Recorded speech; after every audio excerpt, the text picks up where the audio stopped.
Picture this. You are sitting in a boardroom in London.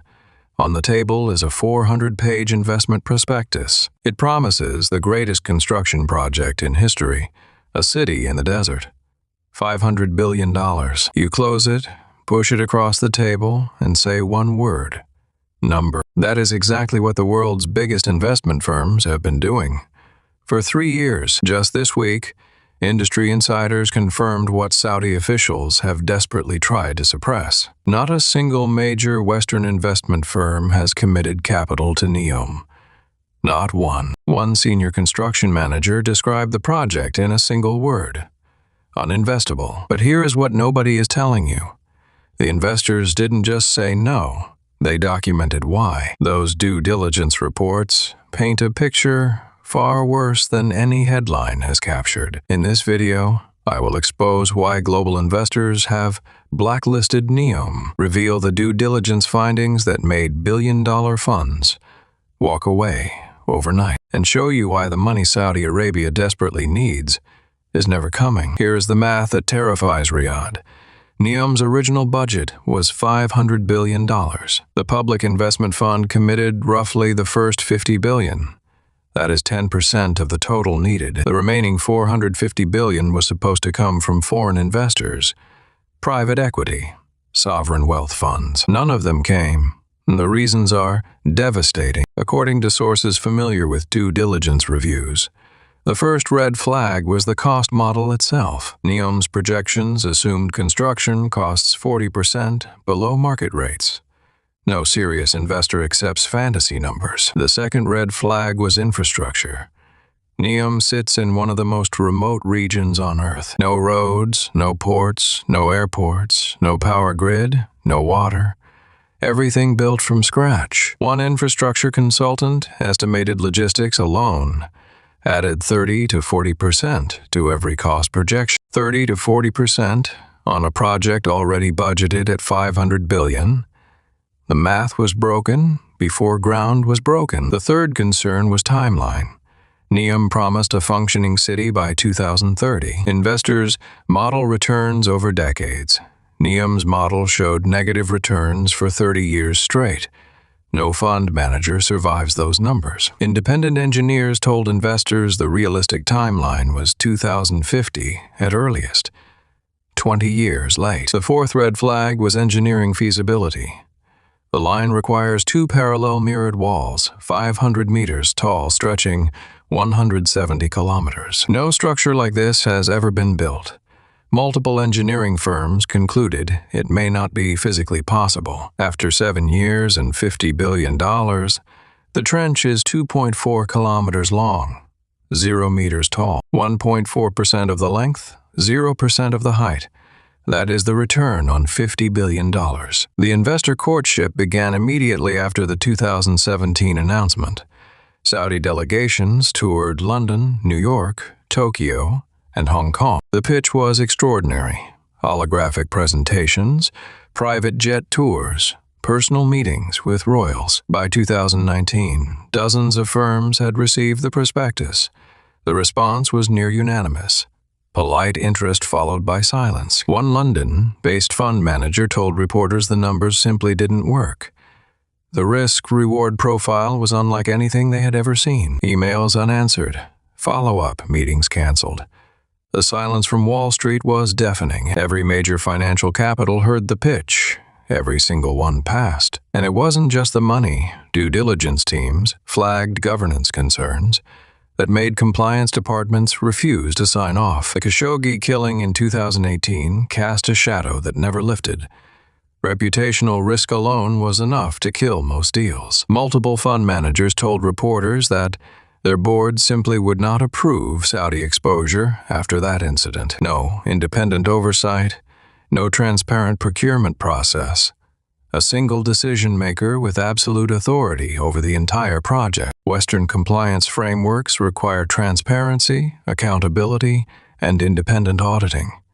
NEOM offered none of these. By 2022, the human rights angle became impossible to ignore. Human Rights Watch and investigative journalists had documented forced tribal displacement, worker deaths, and confiscated passports. For any publicly traded fund, investing in a project linked to these conditions would trigger lawsuits and regulatory scrutiny. Every major ESG screening tool flagged NEOM as critical risk. The score was catastrophic. Then, in 2023, the Saudi finance minister publicly admitted that some Vision 2030 projects would be delayed. He called it a multi-generational development. That was the final signal investors needed. Multi-generational development. That is government speak for even we don't know when this will be finished. By 2024, Nebraska UM had laid off 20% of its staff. The investor relations team was among the first to go. When you fire the people whose job is to bring in money, the money isn't coming. And here's where the story reveals something even darker. The capital NEOM needed didn't just disappear. It went to competitors. Dubai attracted record foreign investment in 2024. Abu Dhabi launched competing mega projects with real funding. The money was there. Global investors were ready to deploy capital in the Middle East. They just refused to deploy it in Saudi Arabia. The reason is trust. Dubai has decades of demonstrated delivery. NEOM has years of demonstrated failure. Dubai built the Burj Khalifa in 6 years. Palm Jumeirah in 5. Dubai Marina in 8. Delivered on time, on budget, on spec. NEOM has been in development for 7 years, and they have built a trench. That is the comparison investors are making. Now here is the question that should keep every Saudi policymaker awake at night. What does a kingdom do when the world's money says no? This is not just about NEOM failing to attract investment. This is about Saudi Arabia's credibility as a destination for global capital. Every failed pitch erodes trust. Every missed deadline confirms the skeptics. Every cover-up kills the next deal. And the ripple effects extend far beyond NEOM. International credit agencies have flagged Saudi Arabia's spending trajectory as unsustainable. The kingdom still depends on oil for roughly 60% of revenue. Diversification was supposed to change that. It hasn't. After 9 years, oil dependency has barely moved. The diversification strategy was built on NEOM succeeding. To be fair, Saudi Arabia has had some genuine successes.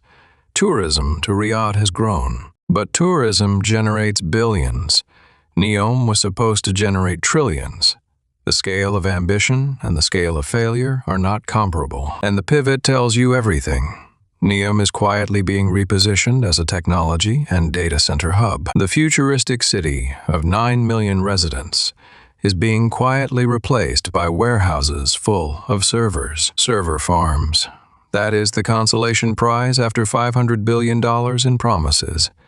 And even that pivot requires foreign investment they don't have. One former NEOM executive put it bluntly to the Financial Times, letting him down gently. That is what the entire global investment community has been doing. Saying no without saying no. And meanwhile, the human cost continues. Over 21,000 workers have died or disappeared on Vision 2030 projects. 21,074% classified as natural causes. Young men working 16-hour shifts. Natural causes, the most grotesque euphemism in this entire story. Another reason investors won't touch it. Every death is a headline risk. Every confiscated passport is a lawsuit waiting to happen. Every cover-up is a compliance failure. Phones confiscated, passports taken, workers trapped by recruitment debts they can never repay.